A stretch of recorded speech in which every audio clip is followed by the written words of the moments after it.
अभिनंदन है आप लोगों का। आज बात करेंगे आपकी, हमारी और अपने प्रदेश की। हरियाणा, हरा भरा हरियाणा, स्वस्थ हरियाणा, जागरूक हरियाणा और सबसे ज़्यादा जिंदा हरियाणा।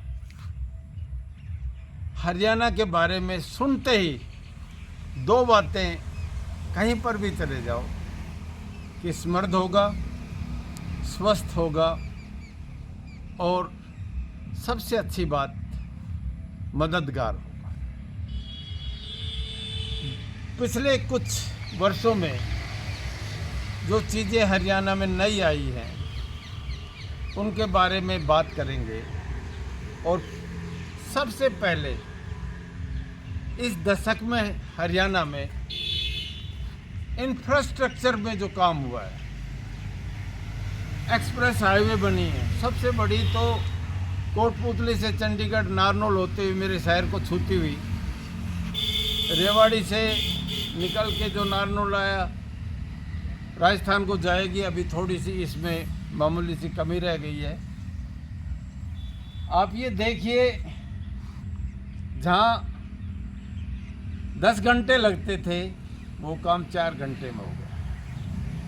ये बहुत अच्छी बात है। दूसरी, सरकारों ने कुछ संस्थान भी खोले हैं, मेडिकल कॉलेज खुले हैं, जींद में खुल गया, भिवानी में, नारनौल में भी खुल गया, कुछ एक प्रोसेस में है, एम्स कुंड मनेठी खुल रहा है।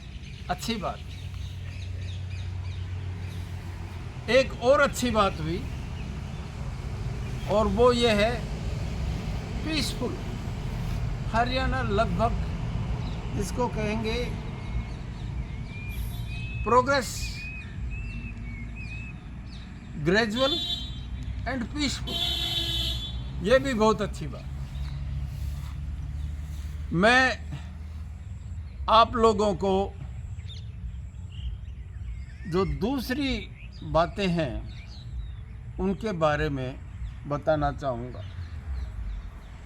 कुछ हुआ है, अच्छी बात है, लेकिन विवेचना का मतलब ये है कि कुछ और बेहतर हो सकता है, ये बातें भी होनी चाहिए। हरियाणा की अर्थव्यवस्था का एक टापू गुड़गांव हो गया।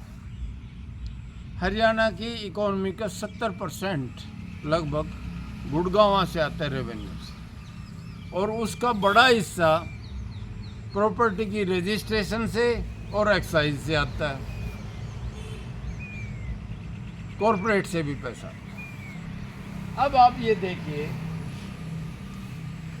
अर्थव्यवस्था के लिए एक ये बात बोली जाती है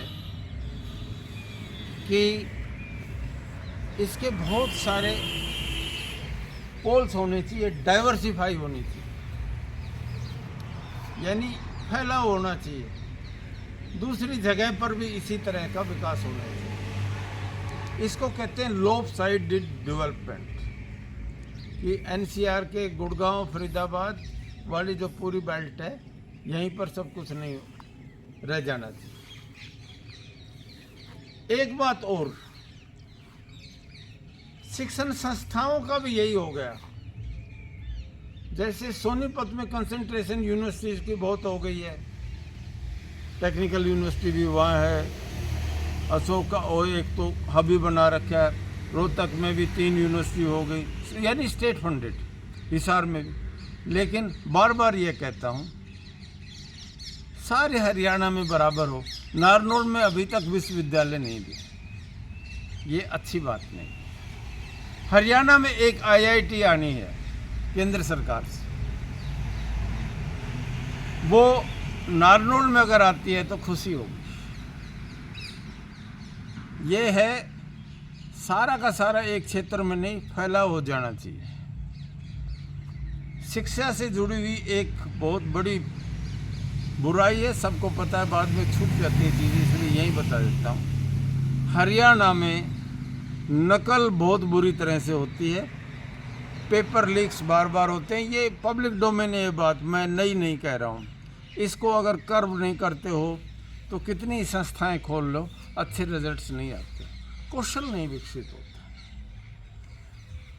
एक बार बार ये कह रहे कि कहा जा रहा है कि number of schools, primary schools वो श्रिंक करते जा रहे हैं। चलो अगर ये कर भी रहे हैं तो जो दूसरे बचते हैं उनकी क्वालिटी ग्लोबल स्टैंडर्ड की बनानी ज़रूरी है। यहाँ पहले भी मैंने बात किया कि हरियाणा के आदमी को स्वास्थ्य के लिए बहुत ताकतवर आदमी माना जाता है, स्ट्रॉन्गेस्ट मैन इन इंडिया माना जाता है हरियाणा में, क्योंकि जितने भी बॉक्सिंग है, कबड्डी है, कुश्ती है, दूसरे स्पोर्ट्स में भी जेवलिन है, जहाँ आदमी में बहुत ताकत चाहिए वो हम आधे मेडल्स लेकर आ रहे हैं। लेकिन हरियाणा में आज तक वर्ल्ड स्टैंडर्ड का स्टेडियम नहीं है, सिंथेटिक ग्राउंड्स की कमी है। कम से कम डिस्ट्रिक्ट लेवल पर बहुत अच्छे स्टेडियम बनाते हैं। तालकटोरा जैसे स्टेडियम है, दिल्ली में और भी हैं, वहाँ गुजरात में जो एक बहुत बड़ा स्टेडियम है जिसका पिछले दिनों बड़ा चर्चा में भी रहा, इस तरह का स्टेडियम हरियाणा में अभी तक नहीं है।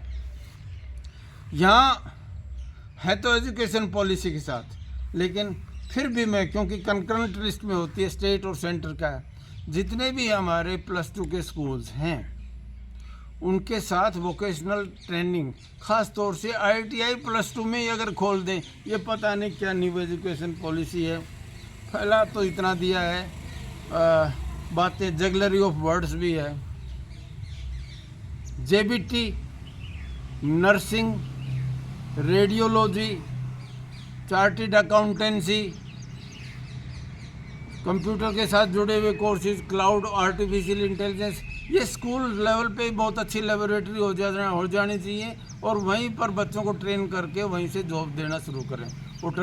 और स्पेशलाइजेशन के लिए यूनिवर्सिटी को स्पेशल बजट दे, स्पेशल ट्रेनिंग दे और वर्ल्ड स्टैंडर्ड पे, और फैकल्टी को बाहर विजिट भी करवाएं, दूसरी जगह जो काम हो रहा है वहाँ पर दिखाएं।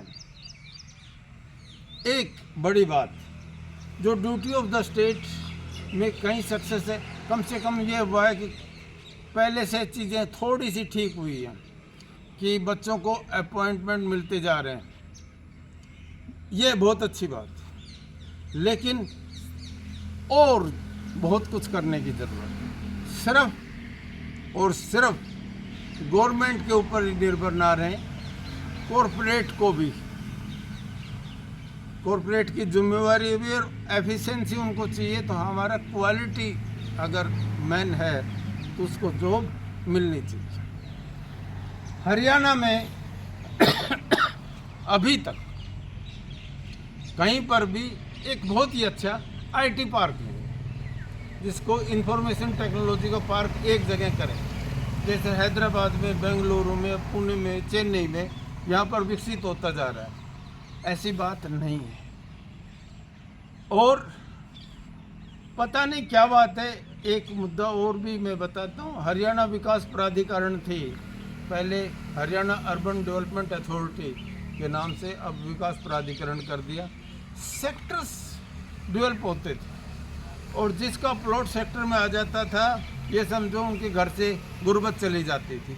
सेक्टर नहीं कट के दे रहे और प्राइवेट कॉलोनाइजर्स हैं वो ख़राब कर देते हैं ज़मीन को, बार बार बुलडोजर चलते हैं।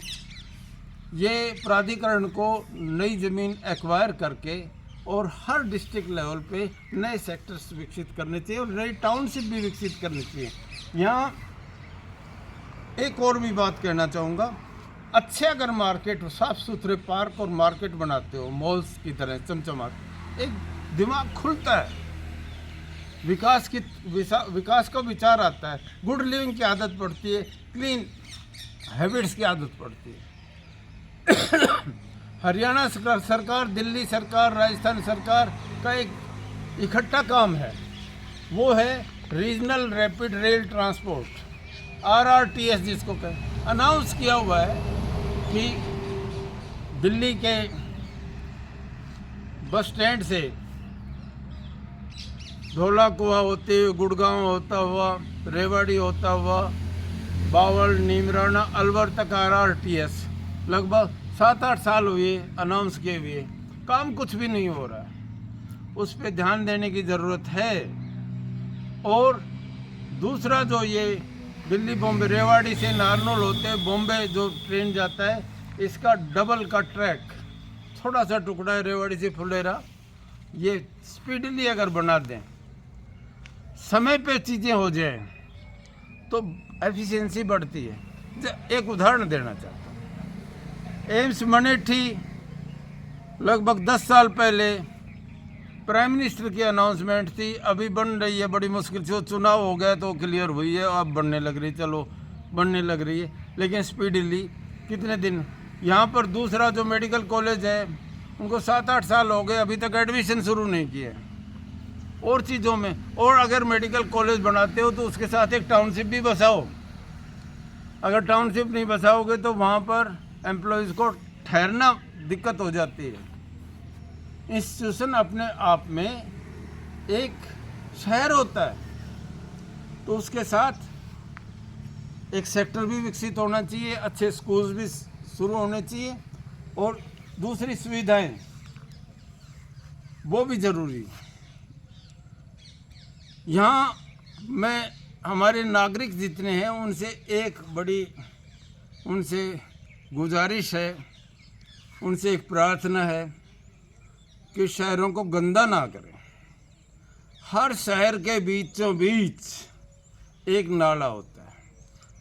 हमारे शहर के बीच में पहले छलक नदी थी, उसका नाम आजकल गंदा नाला पड़ गया है।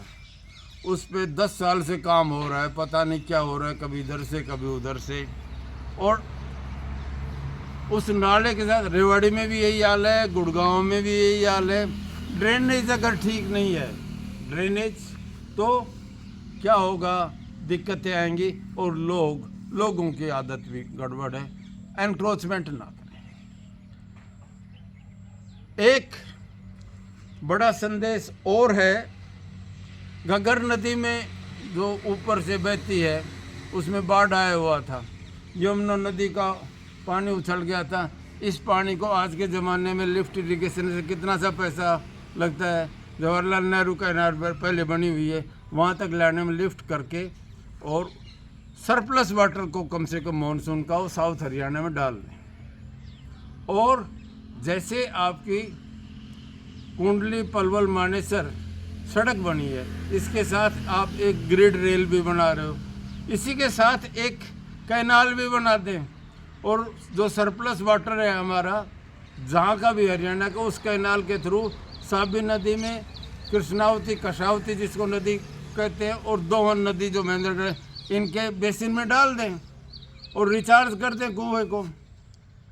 पानी सरप्लस वाटर है, इसको यूज़ भी करेंगे, इससे बाढ़ से भी होगा, और जब हमारी कम पानी रहता है उस समय उपयोग भी होगा। तो इससे फसल भी, इंडस्ट्री भी, अर्बनाइजेशन के। Urban places are engines of growth, बार बार कहता हूँ, इसलिए अच्छे शहर बसाओ, अच्छे शहर बसाओ और स्मार्ट बसाओ, वो ऑर्गन्स ऑफ ग्रोथ है। सबसे अच्छी, सबसे सस्ती शिक्षा दें, सबसे अच्छे, सबसे अच्छा स्वास्थ्य दें, हेल्थ फैसिलिटी दें, इंफ्रास्ट्रक्चर बेस्ट पॉसिबल दें, एट चीपेस्ट दें, स्पोर्ट्स की सुविधाएँ वर्ल्ड स्टैंडर्ड के आप स्टेडियम बनाए, स्विमिंग पूल बनाए, टेनिस के कोर्ट्स हैं, यानी सिंथेटिक ग्राउंड्स बनाए, और इसके लिए एक माहौल भी तैयार करें। फंड्स तो हैं ही, माहौल भी तैयार करें। इसलिए बार बार कहता हूँ, थोड़ा है, कुछ किया है, बहुत कुछ करने की ज़रूरत भी है। आखिर में वो बार बार कहता हूँ, 2 बर्बादियाँ होती हैं, एक नशा जो युवकों को बर्बाद कर रहा है, आगे आने वाली नस्लों को बर्बाद कर देता है, किसी तरह से उससे पीछा छुटवाओ, और दूसरी एग्जामिनेशन में नकल। ये 2 बहुत बड़ी बुराइयां हैं। और भी है छोटी छोटी, वो अब उनमें अपने आप ऑटोमेशन है ठीक हो जाती है। लेकिन ये ज़रूरी है नशे से बचना। स्वस्थ इंडिया की हम कामना करते हैं, हंसमुख हरियाणा की कामना करते हैं। हम प्रोग्रेसिव हरियाणा बनाना चाहते हैं, देखना चाहते हैं। हम हरियाणा को फिर वही सबसे पहले पायदान के ऊपर देखना चाहते हैं जो हमेशा से रहा है। इन्हीं शब्दों के साथ मैं आप सभी लोगों का फिर से अभिनंदन करता हूँ। जय हरियाणा।